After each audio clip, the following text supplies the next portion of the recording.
All right. Hello, everyone. My name is Chris Biak, and I'm the Director of Creative Writing at Normandale Community College. I'd like to welcome everyone to our reading, which celebrates the winners and judges of the 42nd Annual Patsy Lee Core Living Memorial Award in Creative Writing at Normandale Community College. This award was created by the Core family in the mid-1970s to honor the life of Patsy Lee Core, a Normandale student who had a passion for creative writing.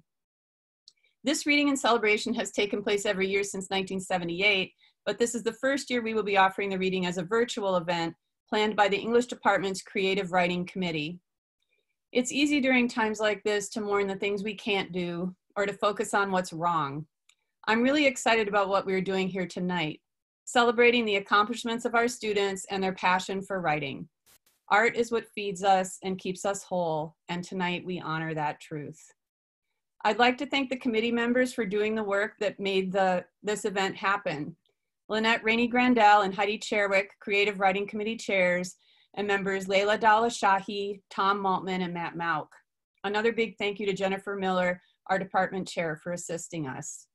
I'd also like to thank the Normandale Foundation for all they do for students at Normandale, including stewardship of the Patsy Lee Core Award Fund and other scholarships that go to Normandale students. If you're interested in contributing to the Patsy Lee Core Award, you can contact me, or I'm going to share the screen here and show you the Normandale Foundation's webpage, where you can donate by clicking on Give Now and designate the funds to creative writing or to Patsy Lee Core. Our judges tonight are Beth Mayer and Dee Allen.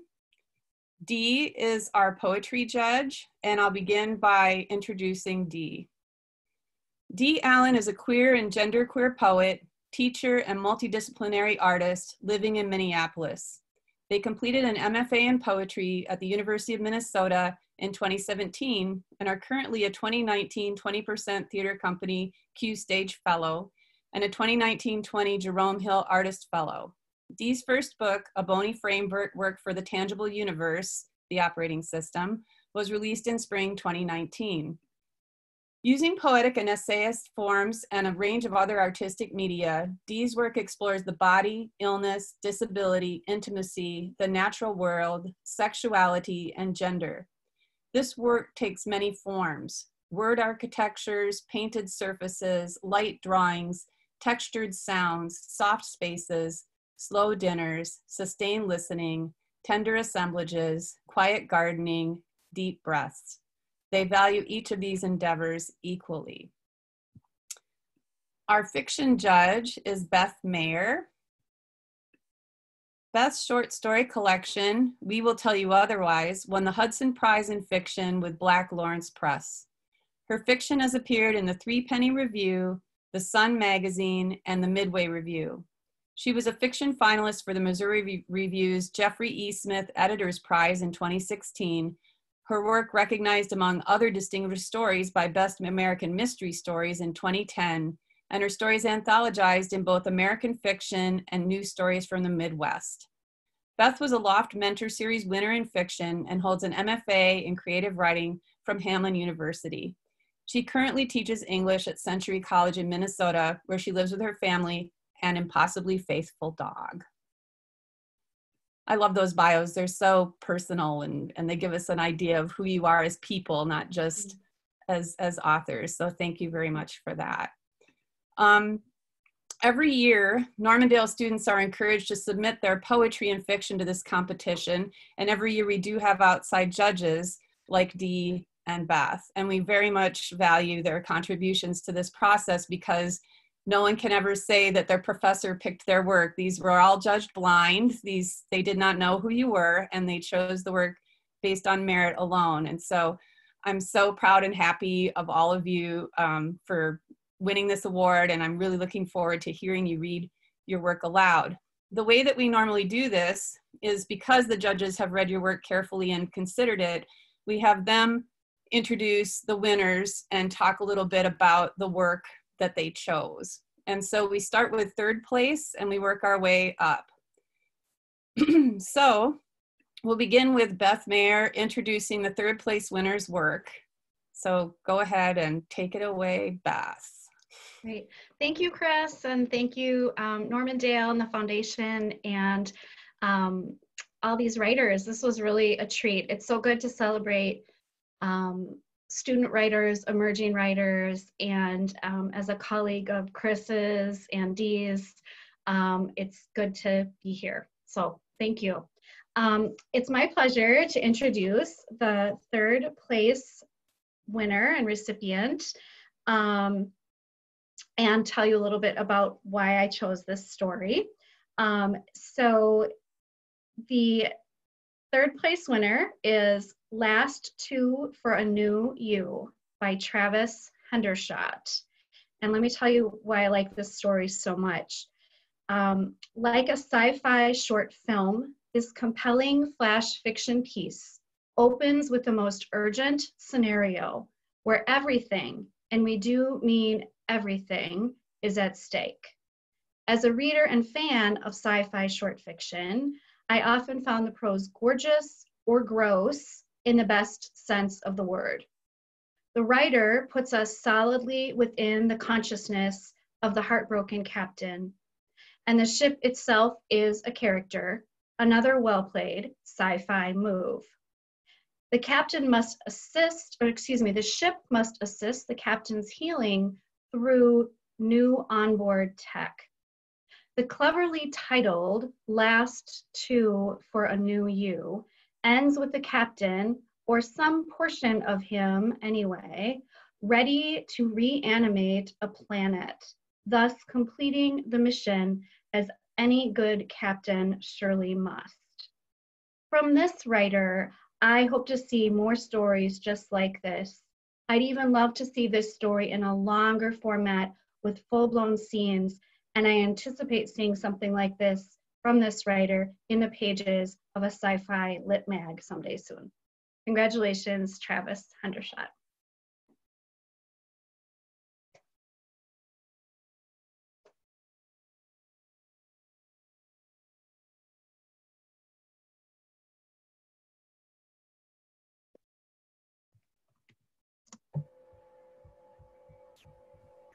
Yeah, thank you. Thank you. I'll just get into reading it right away. I appreciate those kind words and stuff. I was muted. All right. Yeah.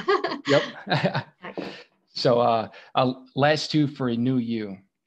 Awoken simultaneously in our tanks full of body fluids and saline. The ship's medical protocol is triggered. The manipulator's arms pull us from the containers. Milky strands drip and ooze from my raw flesh, like proteins that drip from a cracked egg.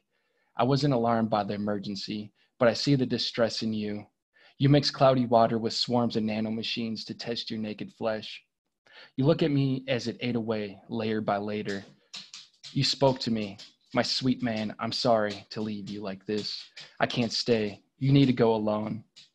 I grab my stomach as if I've been punched. We fall over, but we gain consciousness separately. I was first, holding your head, my fingers entangled in dark hair. Your mouth begins to move. I don't hear you. You point. I don't know what at. My trust for you pulls me in that direction. As I hear a swish, the latch closes. As you look at me through the glass, you blow a kiss. I pretend to catch it. Still, I'm here and you're there. You tricked me into my position. Suddenly, everything went dark. Quick as a flash, there was a blast that bathed you in flames. With your last breath, you looked at me with those brown eyes that said, I'll always be with you. My breath went as fast as the door smashing me into the back wall. Lucid dreams bring me back to when I was convinced, bring me back to when you convinced me that we'll be together forever. Your smile, so big, your cheekbones raised higher as you said, we could be the first to have our children, to make love there. I wake to needles poking me full of antibiotics. Bloody pus and burnt skin flakes fill the tank with chunks full of my suit. What the hell happened? I asked the ship. The ship tells me I'm in the process of recovery. It says to focus on positive thoughts, beaches, sunsets, forests. You're not with me. You're not in my arms. I have no arms. They're blackened, stubs of bone. Please keep calm, Captain. You survived. Bacteria was detected. Dust from an asteroid found its way in. Your wife was immediately infected. How could she just leave me? There must have been something we could have done to save her. I say. While bashing my bloody nubs and raw torso against the tank, the ship replies, Captain, we need you for the mission. I'm pumped full of sedatives and antipsychotics to induce a coma. Once I awake and my wounds are healed, I gain control of the Nero bridge. I see the blue planet with a live sun that has oceans and forests, our supposed to be new home. All I think of while activating protocol 01261990 was you. Tears dropped from my eyes. The ship was headed into the sun as a rocket fell toward the planet. We aimed for a lake. Our bacteria will find it a suitable location to evolve. That's it. Thank you so much, Travis. That was wonderful. Yeah. The one thing missing from virtual meetings is the thundering applause, but we're going to. Yes, I feel it. Don't worry. So Dee, it's your turn now to introduce the third place winner, and people might be surprised. Go ahead, Dee. And actually, I just realized this, I didn't receive the names that corresponded to my selection. So if you would just say the name of each person, that would be wonderful. I will do that. Yep. Sorry.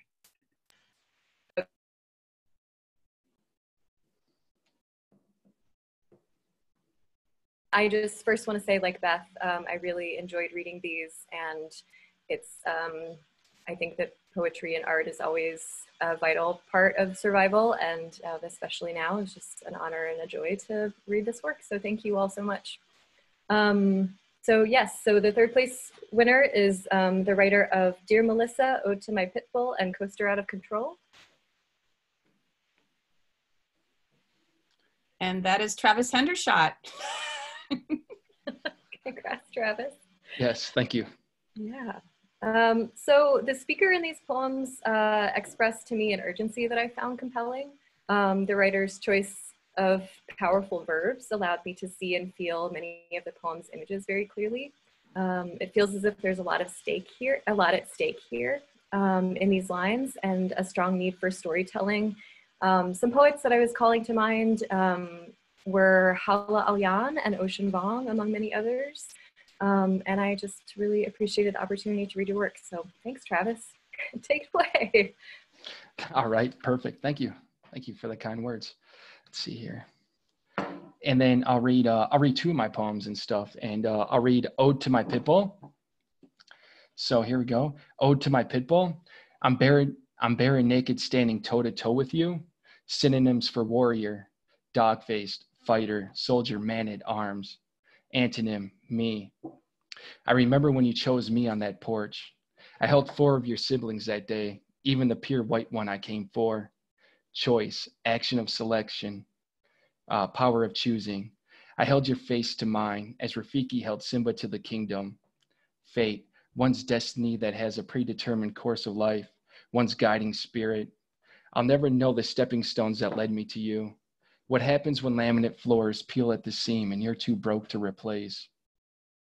Purpose of love, to care, cherish, and delight in. What choices there to make? I've come to accept you as my puzzle piece that won't fit. Confusion, a mingling, mixing, blending disorder. You've taught me beauty is chaos, chaos is beauty. It's just always in disguise. And then I'll read the next poem, which will be Coaster Out of Control. So Coaster Out of Control. I'm salivating at the click of the untwisting cap. I'm engaged to the rush of speeding toward my descent. For the added enjoyment, I'll unbuckle my seatbelt, no longer restrained to the sensible me. I sit front row on this wild thing. My senses are disarmed as I let go of all attachments holding me to my seat. I'm a fish drowning in a double-barrel cask. When you hook me, do the catch and release or you'll get swept away in my disease. I'm learning to accept the engineered curvatures I didn't create while asking for the strength to hold tight.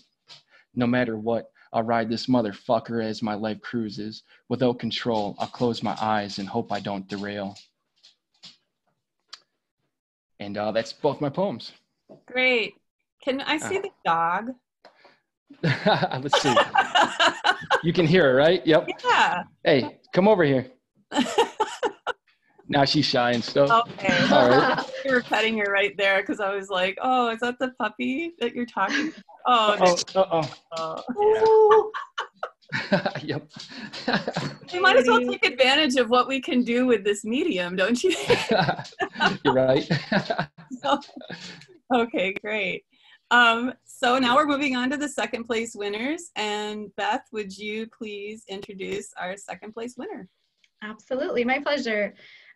So it was hard. These stories were all brought something special to the page, and so these weren't easy decisions. You all did such nice work. So the second place winner that I selected is the piece Habula, and that is Marietherez Glime. Marietherez Glime. And here's what I want to say. So congratulations to Marie. Here is what I want to share with you that I observed about Habula. In this well-told story, we encounter Reem, a young Lebanese woman working for and living with her traditional parents just before she makes a pivotal decision. With the use of pointed detail and well-timed Arabic words and phrases, we see Reem longing for the stage and the chance to make her own decisions about marriage and children. She is enchanted by the actresses up on the stage and the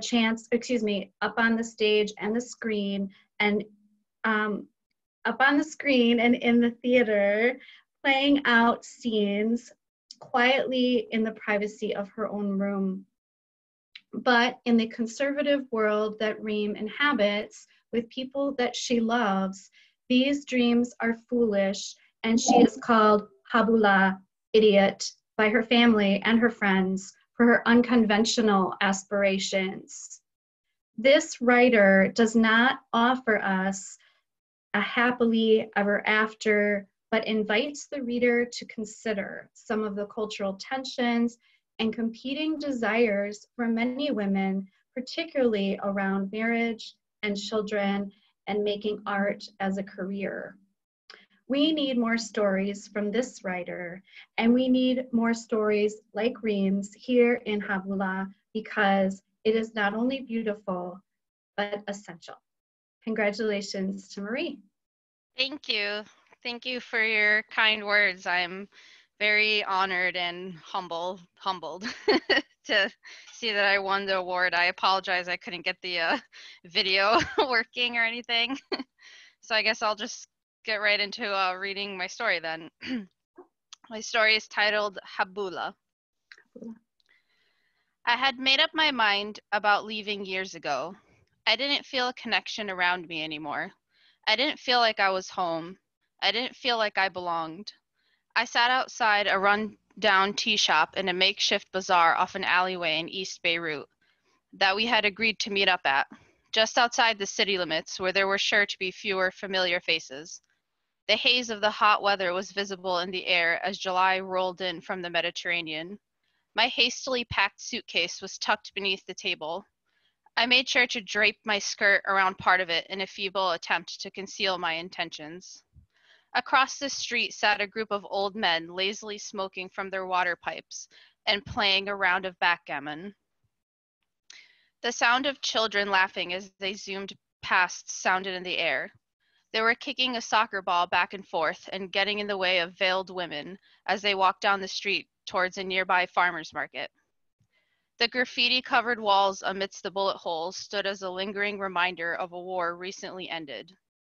I kept my eyes down and tried to make myself seem as small as possible, hoping the sound of my heart thumping wasn't audible to the amblers around me. I was about to take a match to the bridges I had spent my entire life building. They would burn down to ash, and I would be there standing at the other side watching all my family members on the distant shore. I wonder if I would be able to reach them again after the dust had settled, if they would just turn their backs on me, severing their ties. I wanted to be like those girls I saw in the theater. I wanted to have a life filled with adventure and drama. I wanted to be like the actress Nahad Alamuddin in the plays I would see with my grandmother. How she would be so in love with whoever it was that time, Ahmed, Fuad, Mahmoud, or Marwan. I wanted someone to look at me like they would look at her. I also wanted to act. I wanted to be like Nahad or Feiruz, to be the center stage and feel the lights hitting my face, the thunderous applause in my ears, and to have attention on me for a change. When I was alone in my bedroom, I would act out entire scenes I made up in my head, my stuffed animals serving as my audience. There were times when I would be too loud and my father would come knocking on my door. Reem, ma min am tehke, he would ask, and then shu, mazra, when I explained to him what I was doing. My parents always thought my dream to be a theater actress was a ridiculous one. Habula, my mom would say each time. They believed a woman being on the stage in front of so many people was inappropriate, and that I should, instead, settle down to marriage and give them grandkids. At night, I would stare out at the people in the streets from the balcony off my bedroom, imagining how free they were, and how much like a bird in a cage I felt. My strict parents barely let me leave the house without their permission. It didn't matter to my parents that I was 26. They would stick to the old ways. I was to be married off to a man of their choosing, from a good Lebanese family, one who would bring honor to my house first, even before love. That would come after. Change happens on a day you least expect it. I knew there was something I liked about him the moment he walked into my father's store. I was sitting on a stool behind the counter one morning last September when he entered. He was an American man whose blonde hair was a striking contrast to the dark features of everyone else's. The sun's rays caught in his highlights. He was tall, dressed in nice pants and a vest. A messenger bag was slung over his shoulder. His blue eyes behind his glasses looked frantic. Excuse me, An Esnik, he said with his messy American accent. I looked up from my Khalil Gibran biography I'd been pretending to be reading. Badak Musa'ade, I said, before seeing his lost expression. I laughed and offered, Do you need help? Why, yes, I do, he replied, and rubbed the back of his head, looking slightly embarrassed. I'm supposed to be starting my job at Ashrafia University today, and I'm a bit lost. Yeah, the roads are confusing here. I fumbled in accented English as I stood up and walked around the counter towards him. I was dressed in a long, flowery skirt and a white long-sleeve shirt. I remembered thanking God I hadn't just rolled into my parents' store in my sweatpants. He watched me as I pushed my dark long hair over my shoulder and held up my finger to point out the window. It's up the road and to the right. Continue down that avenue and you'll start to see students. Ah, there we go then. Sorkran, he said, looking down at me and smiling. I couldn't help but smile back. It's shukran, and you're welcome. He started out the door before hesitating and turning back towards me. That book, he indicated towards the counter. I have a copy of a much better one about his life. I'll bring it for you tomorrow. And with the ringing of the bell above the door, he left. It would be like this almost every day from then on. He would stop by in the morning on his way to work and talk to me for a little while. I learned his name was Samuel Alsbrook, and he was 29 years old. He told me he was a graduate student with his degree in history coming to teach abroad as an adjunct.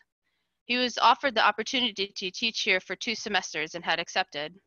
I also learned he liked reading Ray Bradbury and E.E. Cummings and watching horror stories. While he wasn't doing that, he played the guitar and went to baseball games with his brother and sister back home. He was so easy to talk to. I told him my name was Reem Faraj and that I was an only child. I told him that I liked acting and going to plays with my grandmother and that I was bad at math and I loved to read. I also told him I had never heard of E.E. Cummings before. I was completely taken by him. He was so foreign to me, and yet we seemed to get along well together. I was hungry for more information about the life he had back in the United States. What were the people like? Were grocery stores really that big? Can anybody marry anybody, even of a different religion? It seemed like it existed on a different planet. He was never bothered by my questioning. He had a whole slew of questions of his own. Is it polite for me to shake a woman's hand or no? Have you ever been to the Roman ruins in Beirut, and what were they like? Why are there always watermelons floating around in the fountains around the city? What's knefe? I answered them all as best as I could. I didn't understand what he saw in this place. Where he saw beauty and culture and history, I saw poverty and intolerance. I quickly grew to like the way he looked at me when I was talking. I had his full attention. Nobody ever gave me that. I told him one morning about how I dreamt of being a theater actress. I braced myself waiting for him to laugh it off, but instead he nodded. Some of his friends worked at a theater in the city he was from. He offered to let me borrow some books about the subject from the university library. I remember grinning at him when he brought them in for me later that afternoon. A week later, I gave him my number and we began to talk to each other in secret. I would quietly step outside onto the balcony off my bedroom to talk to him when I was sure my parents were asleep. Our conversations would carry on into the early hours when he would exclaim at the time and wished me good night, telling me he'd see me again soon. Eventually, I dragged my reluctant best friend, Lael, into my improper and clandestine romance by having her cover for me so I could meet up with him during the day. She would shake her head as I did my makeup in her bathroom mirror. There was one evening where she finally voiced her disapproval. I was painstakingly redrawing my eyeliner for the third time when she opened the bathroom door. You know, he probably doesn't put this much effort into his appearance for you, she said, crossing her arms. And how would you know that? I turned to face her. My makeup was still uneven. Because he's American. They don't care about anyone other than themselves, Lael said flatly. I rolled my eyes and turned back towards my work. You don't even know him, and besides, I'm not an idiot. I know what I'm doing. She harumphed. You sure? Yes, my irritation was rising. I'm sure. Going out on our dates became something I could hardly wait for. Samuel would take me to the museums around the city or to small cafes. History was always something that interested me, so I grew to love listening to him talk, even if it was about Beirut, which I found dull. One day, while we browsed the aisles of the university's library, he asked me what I wanted to do with my life, and I didn't know how to respond. We were by ourselves, and the mid-afternoon sun colored the sky a dark orange, the sunbeams spilling in streaks on the old carpet. I guess my parents would marry me off and I'd just be a stay-at-home mother, I replied flatly as I ran my hands down the book spines. That's not what I asked, he countered and stopped walking. His face looked serious. I started to say, but he cut me off. Reem, I asked what you wanted to do with your life, not what your parents want you to do. I didn't meet his eyes, even though I can feel them on me. I don't know, I said, my voice small. He closed the gap between us. Reem, he said softly, and I felt a shock go down my spine. What do you want to do? He asked again, lowering his face close to mine. I looked up at him, but before I could say anything, his lips were on mine. I reached up to wrap my arms around him. I wanted to hold on to the moment for fear I would wake up and be back in my bedroom with my mother calling to me from behind my locked door, Habula, Habula. That very night, I sat down with my parents for dinner in our tiny kitchen. It was about to spill everything to them. The truth burned inside of my veins, and I wanted to finally get it out. I wanted to tell them I loved an American man and I wanted to be with him. I wanted to tell them I couldn't keep living in my bedroom and working at the corner store for the rest of my life until they arranged for me to be wed. They cut me off before I could begin, my mother looking excited about something. We found someone we'd like you to meet, she said, positively beaming at me. His name is Nabil from Beit Chassabi. He's a good man, a little older than we'd like since he's 33, but from a good family, my father chimed in.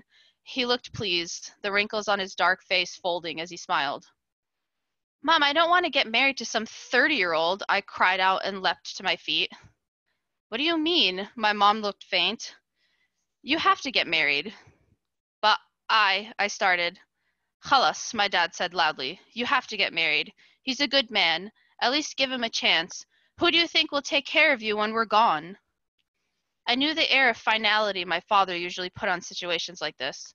There was no argument to be had. This was something I was born to do. Who was I to break out of tradition? That night, after my parents had gone to bed, I called Samuel up in near hysterics and told him what had happened. They're going to push me to get married to some other man, I whispered, trying to keep my voice down.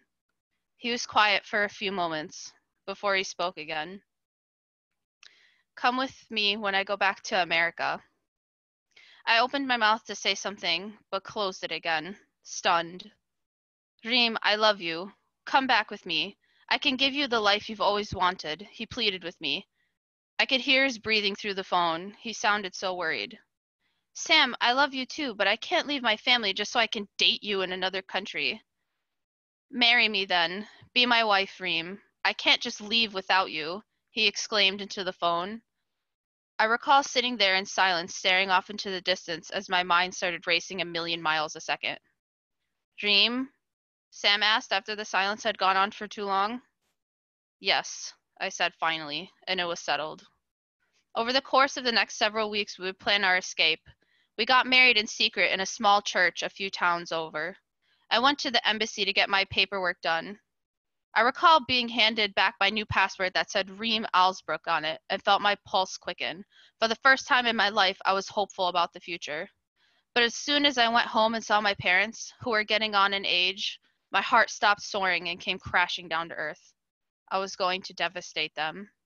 Would they still talk to me after the dust had settled? I wish I had that kind of relationship with my mother. I wish I could tell her how I felt without that mocking remark of hers, Habula, Habula. The day before I was to leave, I arrived at my best friend Leal's house to tell her what I was about to do. She was a short, plump woman with large, curly black hair that she often wore piled in a messy bun. Today she had a red ribbon tied around her head, and the long strands lay draped over her left shoulder, and matched her red sundress. She was bouncing a baby boy on her hip while another boy cried out to his mom that his sister took something from him. Layal's house was always so loud. Ya ahla wa sahla, Layal said, coming in to kiss my cheek. Tfaddali. She ushered me into her living room. Walid is working on the construction site all day today, so guess who has the TV all to herself? I laughed as I sat down. She set her son down inside a bassinet and stepped into the kitchen. She reappeared a moment later with a tray of coffee and sliced fruit that she placed on the small table in front of me. Layal, I started to say. Something about my face must have told her. You're going to go with him, aren't you? She sighed. Layal, I love him, I said, my voice breaking. Reem, listen to yourself. You've only known him for 8 months. You only like him because you're fantasizing about having freedom from your parents, she said, looking at me with such a worried expression I was afraid she would stand up and phone my parents right then and there. That's not true, I countered. Me loving him has nothing to do with how I feel about my parents. I want to be with him. Reem, she reached across the table to grab my head. I beg you, please don't do this. I promise you, your parents will understand if you just talk to them. They won't understand. They already told me how they want me to get married to Nabil Khasabi. They won't listen to me, Layal. They don't even like the idea of me getting into acting. I can't even leave the house without their permission. You know that. I felt like I was out of breath. This was my best friend that I had known since I was a child, and I was telling her how I wanted to leave her behind. Yes, they will, Layal said, raising her voice so loud that her son started to whimper. You're being ridiculous. You don't know them like I do, I exploded. An explosion that tore the lovely field of our many years of friendship. It ripped up the earth between us, leaving deep trenches in its wake. She couldn't understand what it was like. She never wanted to do anything other than get married. She was perfectly content marrying Walid when their families both decided it was for the best. She couldn't understand what it was like loving someone who was not like one of us, a foreigner. What about your parents, your grandmother, your cousins? Layal's anger making her voice quiver. You would abandon them? You would shame your parents in front of everyone? And for some American too? Habula?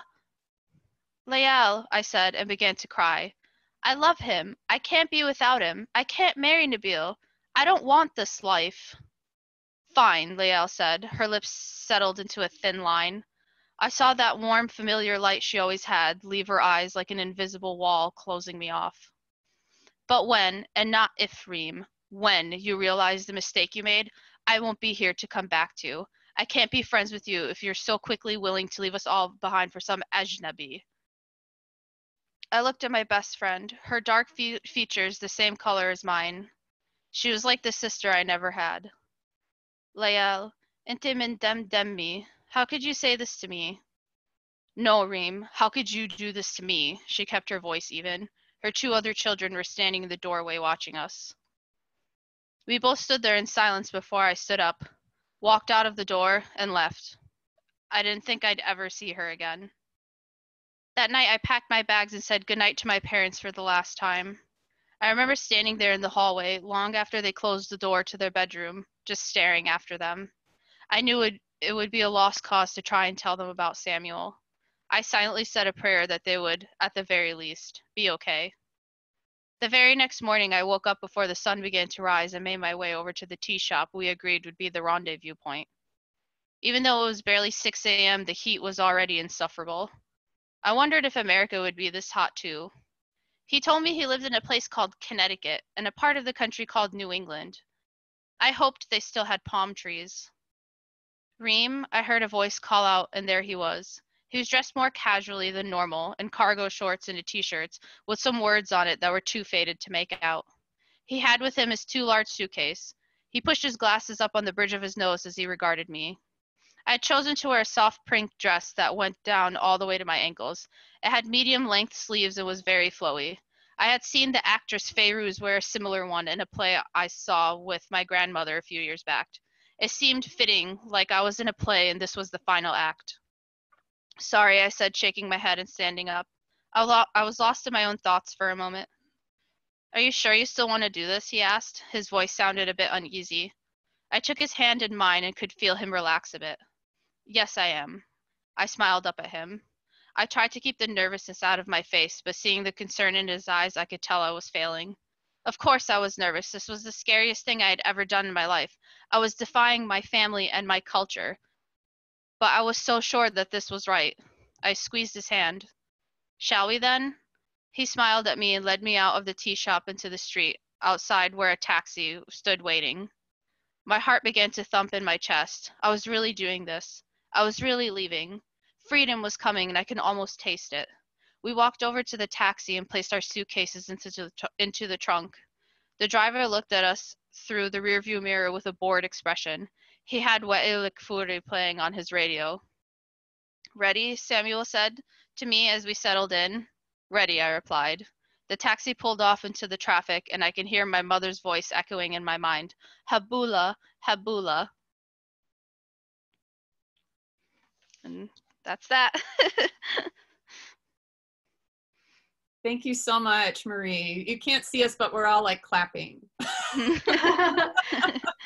Thank you so much. Thank you. Yeah. Thank So, you. Congrats. Now it's Dee's turn. So I'll help you again with the announcing the person. Thank you. Yes, so the winner of the second place poetry prize is the poet who wrote Rough Cut, A Diner at Midnight, Nostalgia, Hades and Persephone, and Chewed Up and Half Digested. So, And that is Emilie. Oops, that way. congratulations, Emilie. Thank you so much. So this was, like Beth said, a really hard decision, all of these. But I just really admired the lyrical language and emotional heft of these poems, at times lush and detailed, at times refracted and intentionally obscured, layered. A couple of lines that really struck me. People aren't so different from insects, not so different from animals, all full of a ravenous, never abating hunger for closeness and heat. And the line, I like to make friends with ghosts, the way your hair looks after, I'm tethered to it. So reading your work evoked the writings of Frank Bedart, Jamal May, and so many others. These were really a pleasure to read sonically, formally, and narratively. So great job, thank you. Thank you so much. That's so kind. Should I go ahead and read a couple? Okay, I'll start with A Diner at Midnight, and I'm also gonna read Nostalgia. There's something to the insubstantiality of night in the city, hushed voices and clinking dishware, blurry headlights, people filled with more sorrow than purpose. There's indissonance in the window, lights and faces reflected in the glass, blurry and infinite, moths flitting in vain, trying to swallow the light. People aren't so different from insects. not so different from animals, all full of a ravenous, never-abating hunger for closeness and heat. Outside, there's a young couple dancing on the sidewalk to a soundtrack only they can hear. There's a man hunkered down on a bus stop bench, dripping paper bag in hand, gaze 1,000 lives away. And then nostalgia. I don't want the collapse of the tenement. I try to trap daydreams that flit around my mind like honeybees. We sit on a swing on our wraparound porch. You walk out without letting the screen door slam. You sit next to me, and the dogs at our feet look up at the sound of the swing creaking under new weight. Everything is just beginning again. The birds are singing the world awake. The paper gets delivered across the street, and there's a dull thwack as it lands in the neighbor's strawberry patch. You smile over the lip of your coffee, and the softness reminds me of how you smiled into my skin at night. I like to make friends with ghosts, the way your hair looks after I'm tethered to it.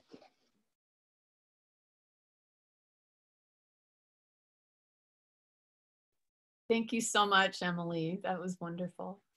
And now we're up to the first place winners. So Beth, go ahead. Great. Okay. Well, without any further ado, I've always wanted to say that. The first place winner in fiction is Story Witch by Emilie Anding. And here's what I have to say about this piece. What's the cost of a story? With an impressive command of prose and effectively terse use of language, we move swiftly through the creaky bones of a house. Here we meet clever ghosts who dwell in medicine cabinets, mirrors, and cupboards, while, like Poe's telltale heart, a contradictory, deadly life force pulses beneath. Throughout Story Witch, we are directed by a commanding and unrelenting voice. The title itself delivers when we are brought outside the gate of the house and are asked, essentially, what will the writer bargain with for the sake of a story? Or, more aptly, what will we pay to live on? The ending of this story, without being didactic or moralistic, suggests that perhaps the answer is already decided for us, whether we like it or not. All in all, this is a gem of a dark tale from a writer with a great deal of promise. Congratulations, Emilie. Thank you so much. All right, this is Story Witch. There's a ghost that lives in the medicine cabinet. He's not too obvious, of course, but he is mean. You'll find a pinprick of blood while plucking your eyebrows or worrying your lips, and occasionally you'll find dead flies on the sink. The metal frame is freckled with rust, and the glass is starting to fade and spot in the way that people in mirrors grow old. Now, the ghost in the mirror in the hall closet is sweet on you, but she's sweet on anybody who looks at her right. Her beveled edges hug your curves, and she shows you off as tall and thin as she is. Cheeky, that one. You'll find a run in your stockings if you look at her too long. The pair of them exchange little gifts like this, trade trinkets through travelers like courting doves. She'll dress you down, and he'll make you hurt, and if that isn't love you find in their cold reflections, I don't know what is. The house has a heartbeat, but you won't find it behind any mirrored doors. No, sir, although you'll hear it echo in the china as you walk by the hutch, and you might hear a breath catch in the upstairs windows. She has a rattling cough in the winter as the wind whistles straight through her panes. In the summer, she doesn't breathe at all. She doesn't like all the fuss with comings and goings, that house. The back door sticks like you'd swear it was iced shut, and the front doorknob is always rattling loose and falling all over anyone who leaves without promising to return. The kitchen door is stuck open, and more often than not, the cellar door is stuck shut, and for good reason. Everyone keeps their secrets somewhere dark, damp, and deep. Hearts are fine, but cellars are best. They leak less. Anything that spills gets soaked up and bleeds out into the rest of the world where it began, silent as a grave. Well, silent as some. The thing about secrets is that they pile up like coats of paint. Blink and the walls become an inch thicker than they used to be, and wherever you walk, you can feel the whispers and the watching. The cellar holds more secrets than there are stars, and the door stays shut lest those secrets get a mind of their own and up and walk out the front door. People say houses have bones, and this one has rheumatism. Everything creaks and moans. She'll stretch out when she's good and ready, thank you very much. The upstairs windows dropped their lead decades ago and swing open wide when they like, and those in the living room stay shut, as long as you'd like to keep your fingers. The only comfortable living thing in the house is a tabby cat, more white than brindled, with a perfect striped circle on his right shoulder. He lounges in the upstairs sills, carries love sonnets around from one ghost to another.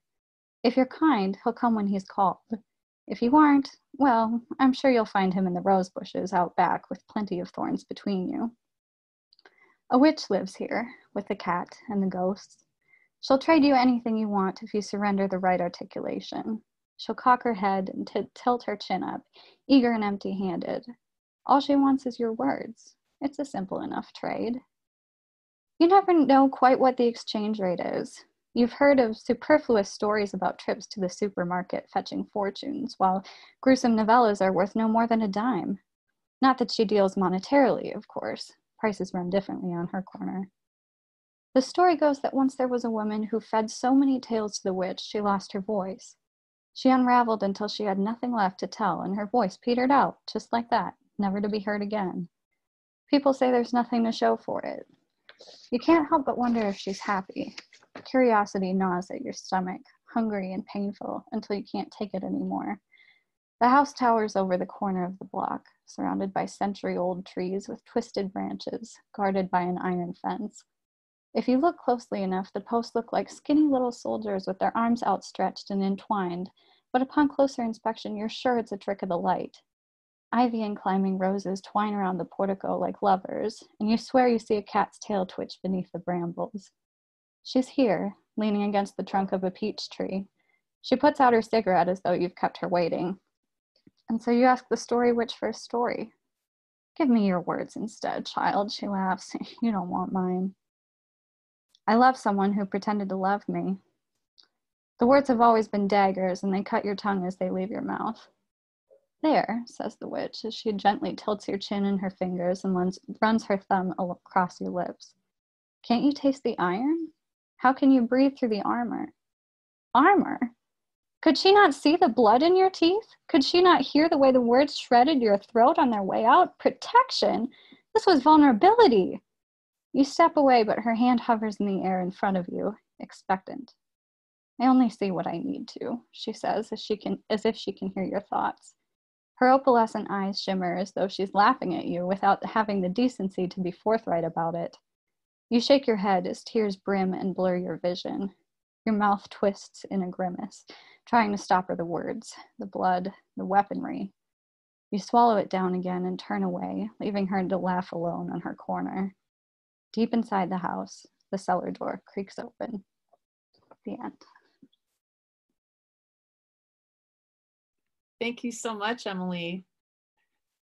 All right, and now Dee, would you like to introduce our first place winner?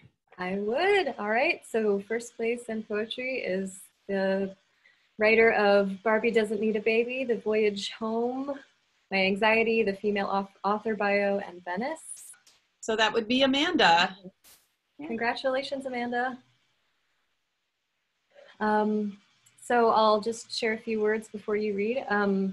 I was first reeled in by the momentum, the forward momentum in these poems, which is evident in the energetic diction, line breaks that propel me down the page. At moments, I was reminded of Aaron Ballou's book, Black Box, or Eula Biss's The Balloonists. The speaker's direct, unabashed tone, shifting between painful, playful, critical, sharp, and curious, made me want to read and reread this work, gaining a deeper understanding of the intellectual and emotional nuances each time. I admire these words and their writer's energy, and I can see a body of work unfolding from this material. So congrats, Amanda. I look forward to hearing you read.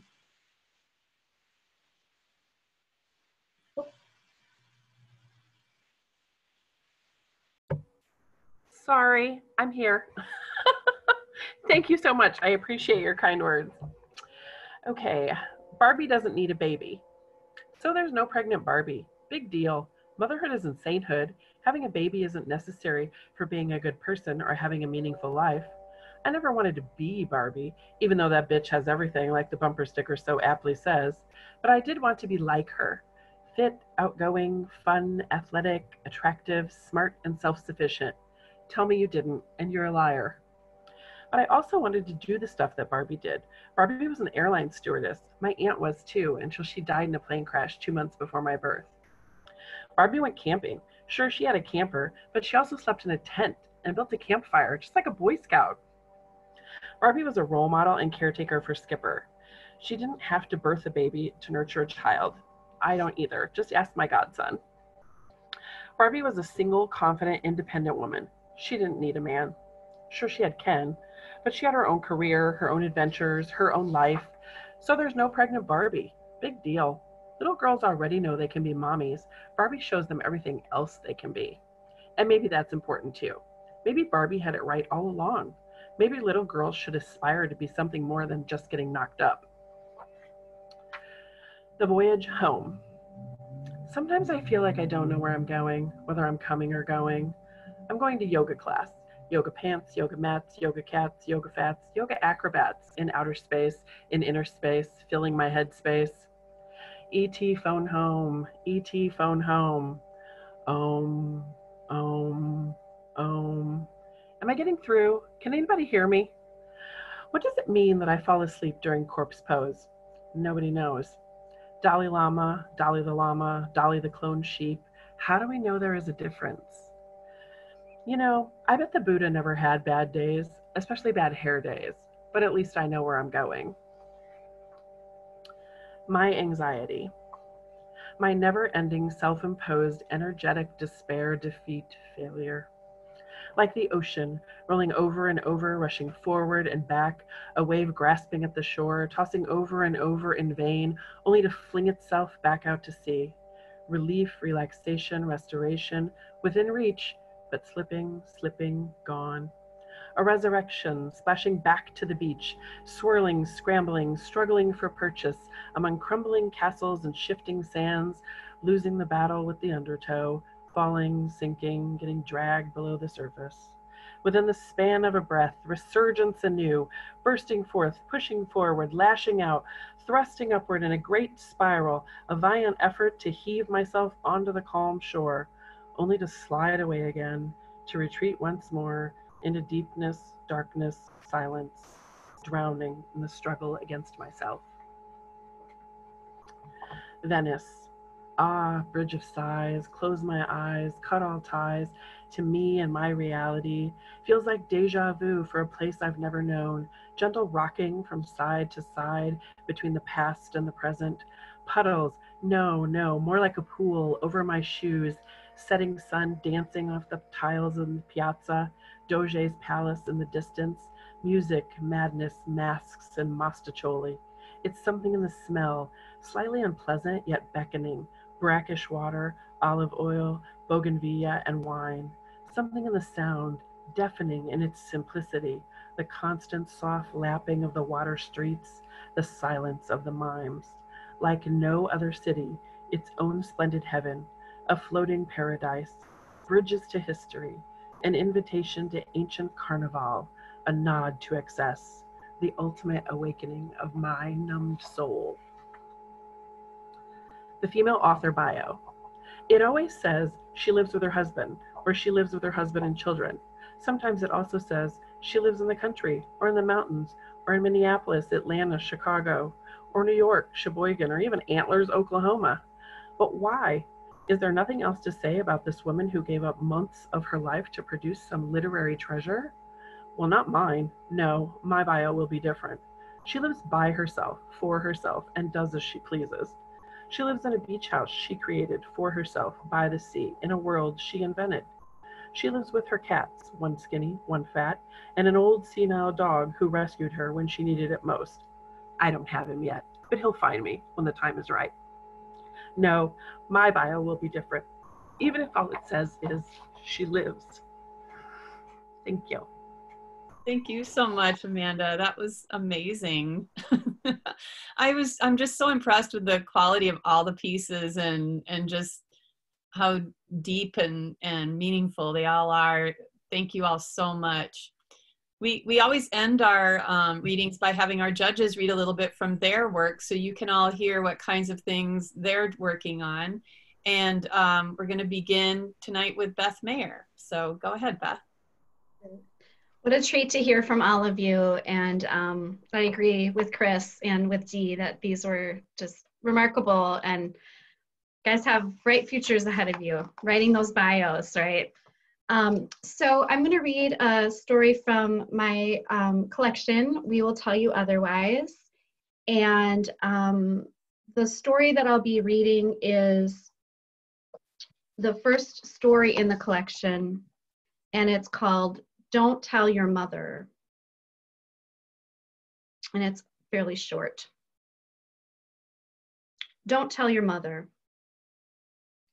There are 3 things you need to be a smelt fisherman: a net, a bucket, and your thumb. There is only one thing you need to be a cadaver, and that's to be dead. My father and I had gone smelt fishing each spring ever since I'd turned 7. Now it was 1972, I was a boy of 10, and Richard Nixon had just been reelected president. We didn't know then what would happen with my mother's newest lump. My father was a doctor, and I'd been pestering him to let me see a real dead person, but he wasn't so sure that was a good idea. My mother had always said yes to the smelt fishing, but she stayed home when we went, so she didn't have a chance that night to say anything about the cadaver. Every time we'd go, we'd make the drive into Chicago before dark and park on Lakeshore Drive just south of Navy Pier. Other fishermen would already be there on the shore, sitting on overturned pickle buckets, holding their nets and drinking their beer. I would carry our bucket stuffed with the net, and my father would carry our lawn chairs, the ones we never actually used on our lawn. But on this trip, when we got to the breakwater, my father couldn't decide where to put the chairs. I could see how much he wanted to sit in one of the fishermen's circles, even though he disguised this as a friendly wink at me. They didn't know us, and we didn't know them, my father told me. But these good folks were the ones who came to the lake to catch their dinner.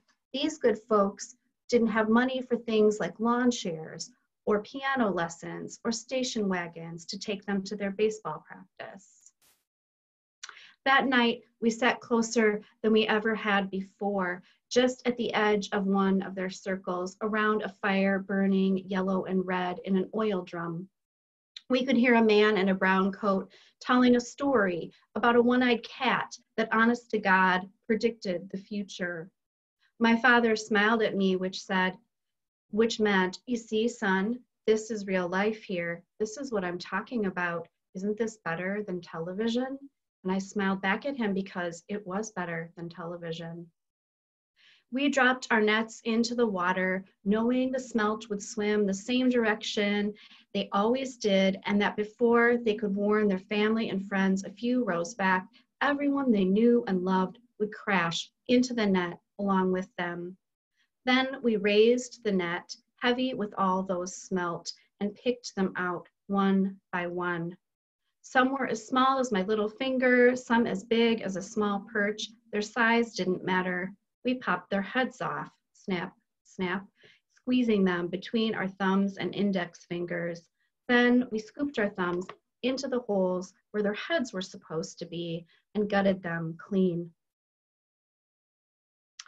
After a while, a man who looked like a woman with a small, soft face and thin wrists stood up and offered my father a bottle of beer.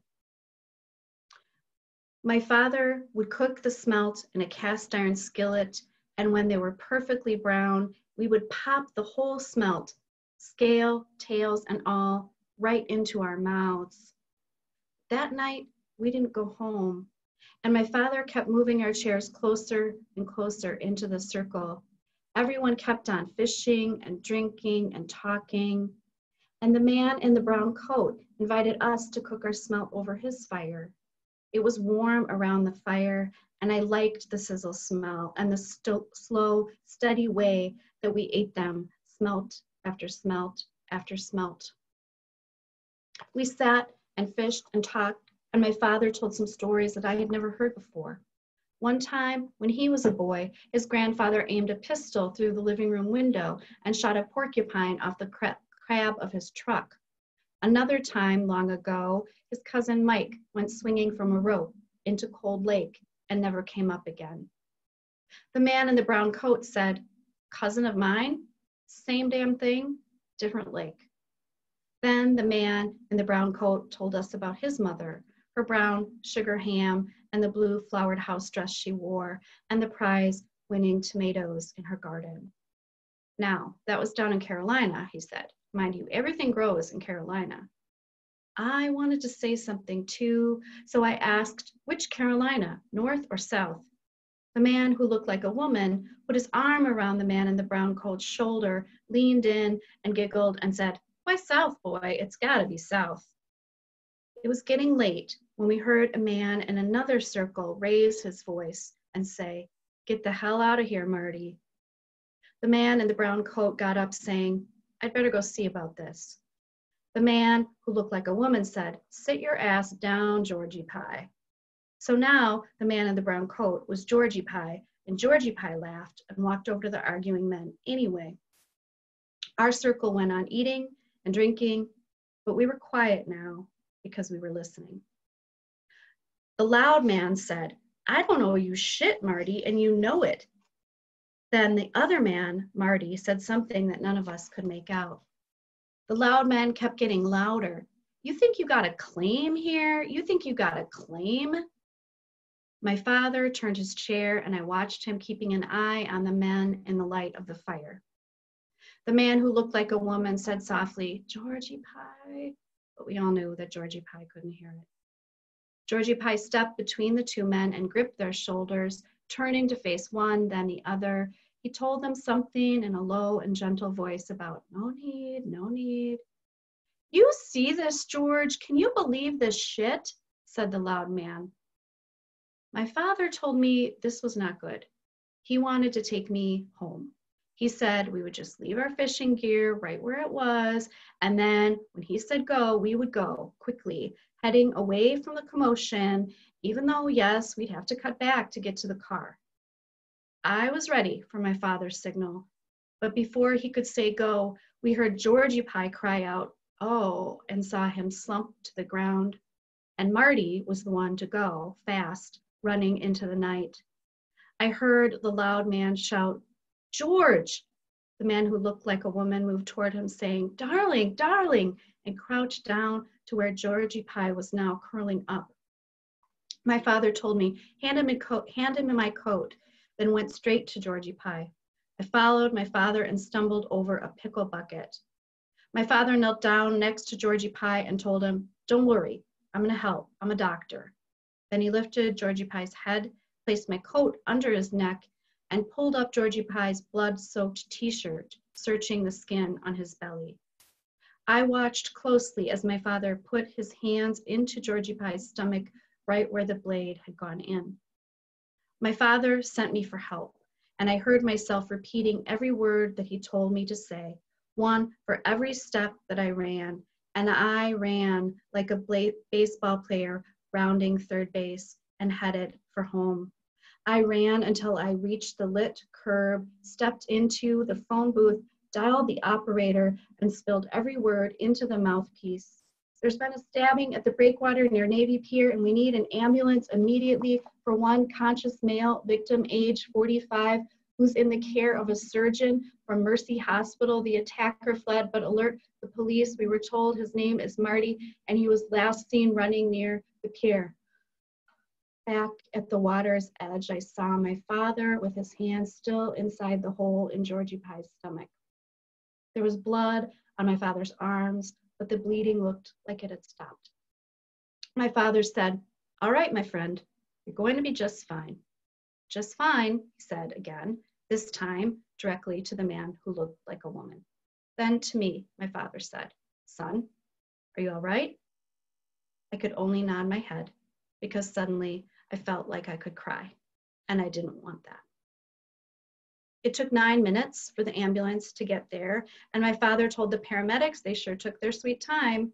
He would not take his hands out of Georgie Pie, not until there was a stretcher under Georgie Pie's back and a needle in Georgie Pie's arm and a white cotton blanket pulled up to Georgie Pie's waist, not until a paramedic presented a sealed IV bag and a small metal clamp, which he held up to my father and said, "Satisfied?"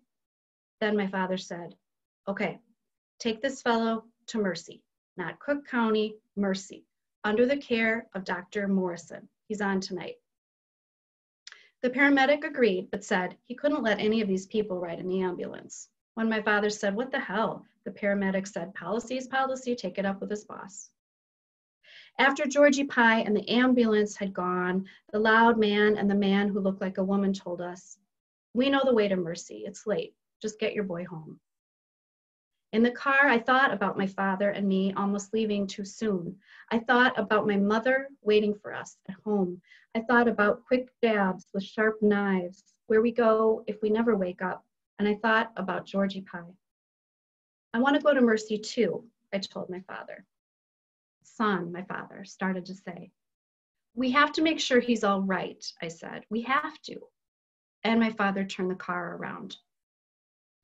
At Mercy, my father talked with Dr. Morrison, and then we found the loud man and the man who looked like a woman in the waiting room drinking cups of black coffee.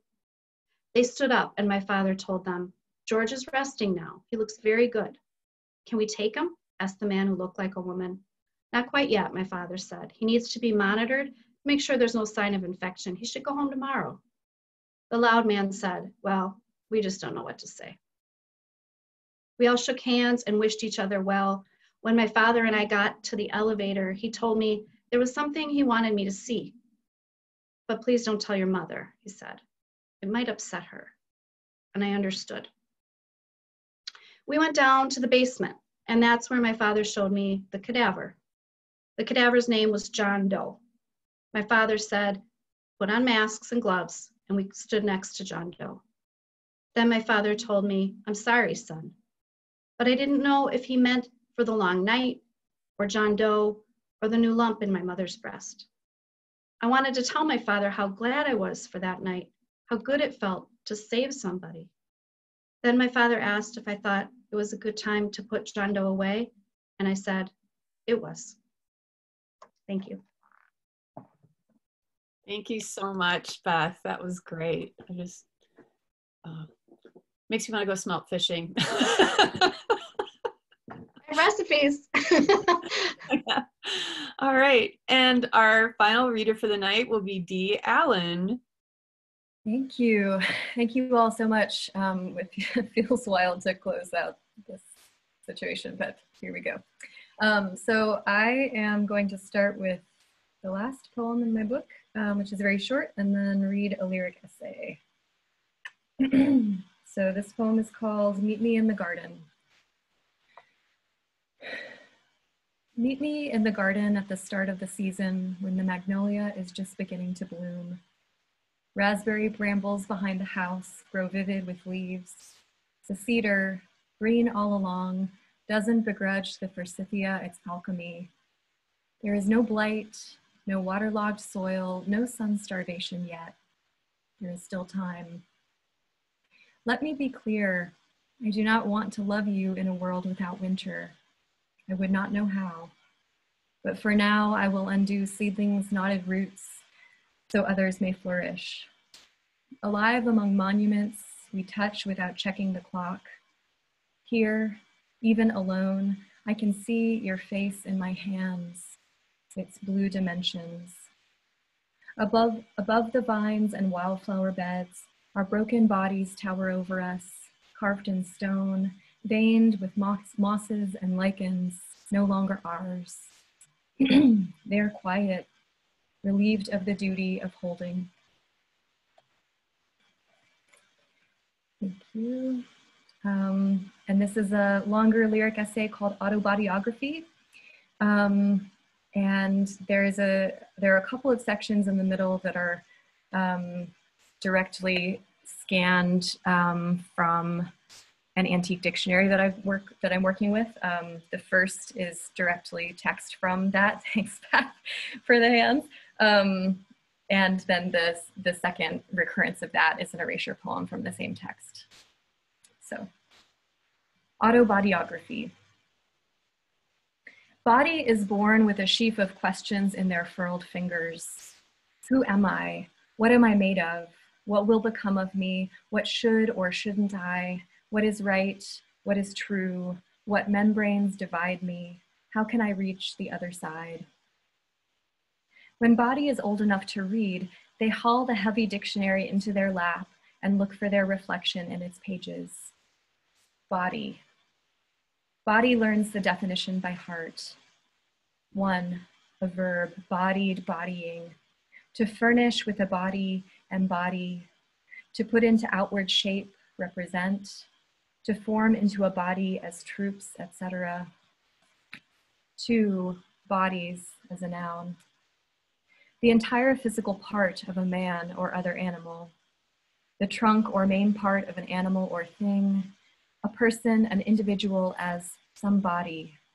The principal part or mass of anything. The box of a vehicle. One mass of matter as distinct from all other. A solid.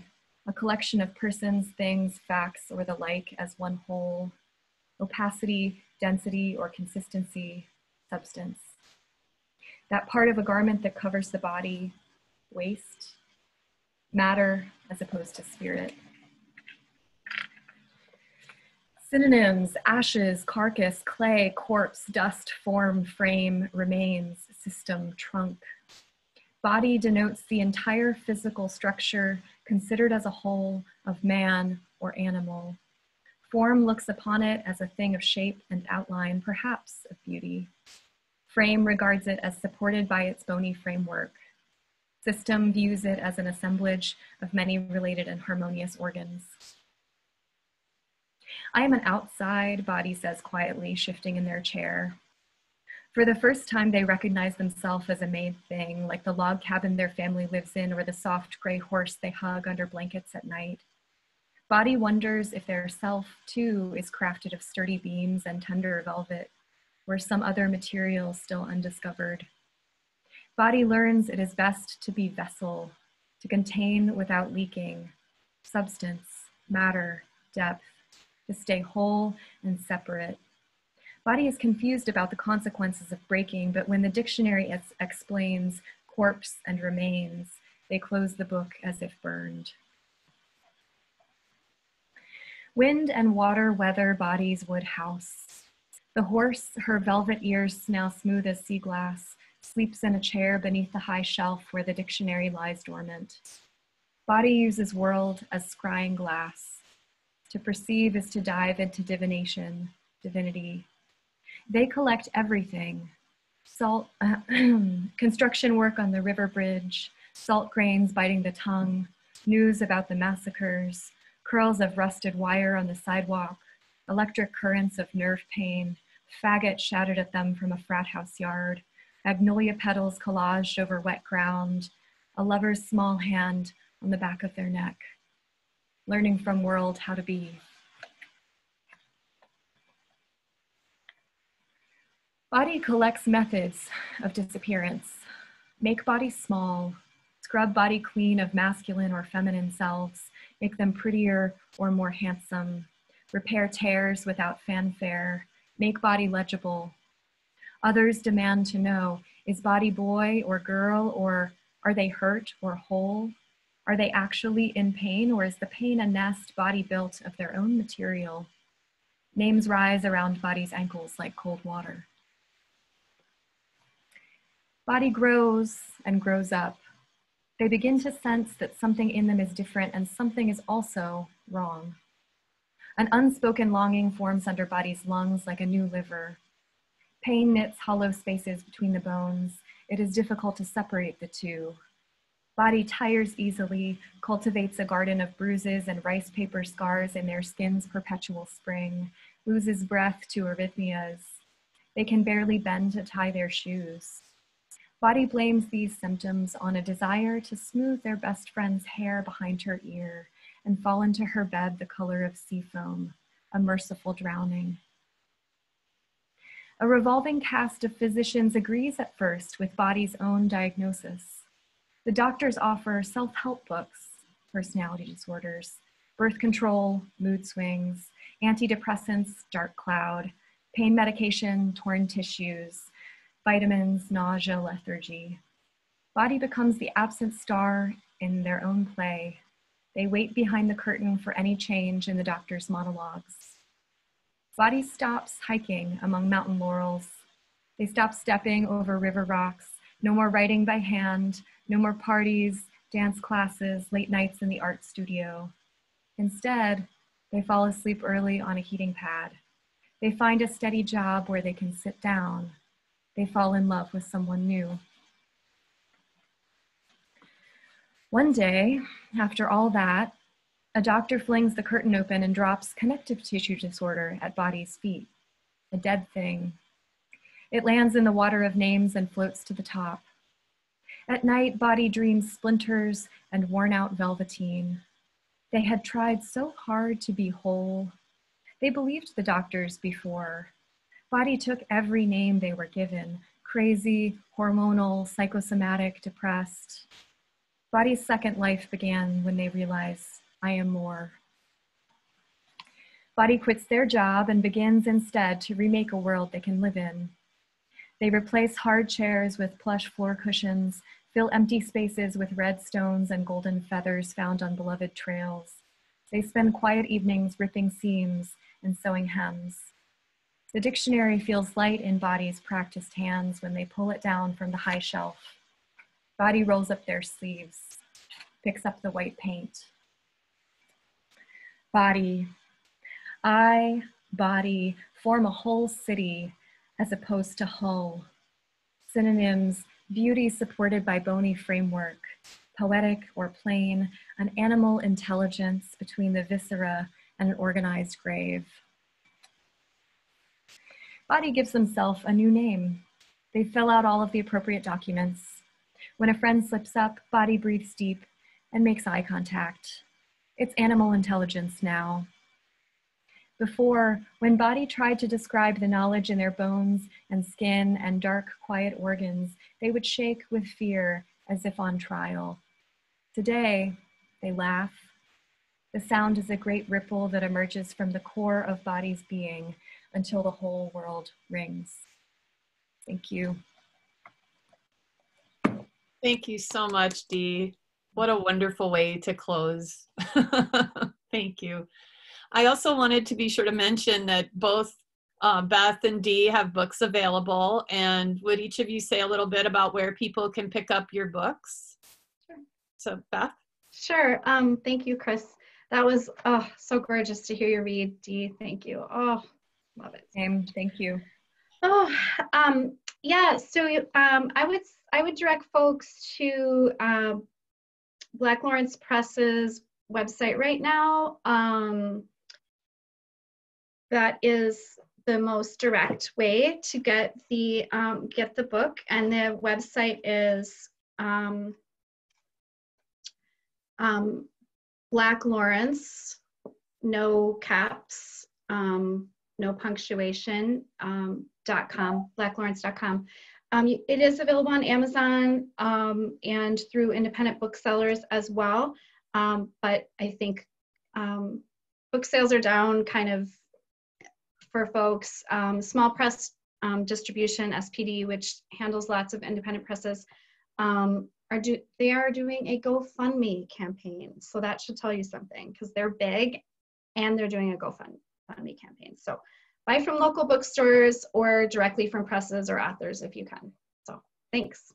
Yeah, actually, I think Black Lawrence is running a promotion right now too, where they're donating part of their proceeds to small press distribution if you order through their site. So yeah, both of those would be great options. And we will post these links with the video when it's posted, but also in the event site as well. So you guys don't, if you didn't get it written down, don't worry, we'll have links so people can get those books. So great. And Dee, where can we pick up your book?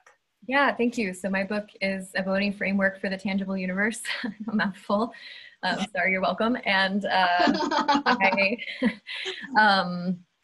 normally I would say to order directly from me or my press. My press is wonderfully pausing orders directly from them in solidarity with workers.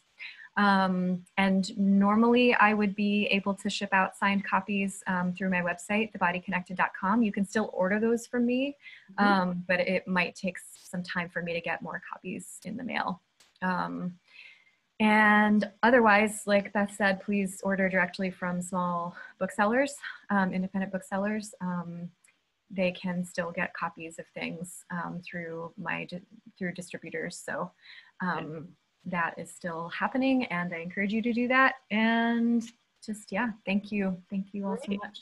I also wanted to be sure, because it wasn't in your bio, that to congratulate you on your nomination for the Minnesota Book Award. Thank you. I realized I forgot to update my bio from last year, so it still said I'm currently 2019. Anyway, that's cool. You know, I wanted to say congrats, and I'm going to be attending that virtual event next week, so I'll see you again. Thank you. Same. Yeah. Actually, honestly, it's kind of nice to be able to do these things from the comfort of your own home. Yeah, pillows. Congratulations again to all of you student winners. You know, I'm just so thrilled to have you as part of Normandale. And as most of you know, we run the AFA and Creative Writing program at Normandale. This is being broadcast on that webpage as we speak on Facebook. And we just really treasure our creative writing students. And if any of you are not in the program and want to be or want to know more about it, I would love to talk to you about it.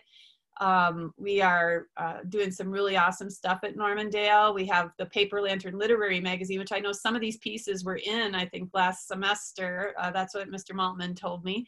And we have all sorts of wonderful classes coming up in the fall. We have memoir writing, fiction writing, poetry writing, a lot of other cool stuff going on.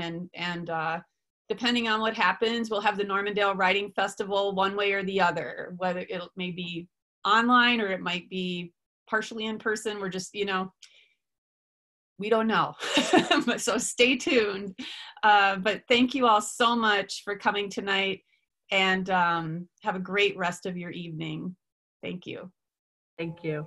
Congratulations, everyone. Congrats. Congrats, everyone. Thank you, Chris. Yep, thank you. Take care, everybody. Okay. Thank you. Night. See you later. Thank you. Bye.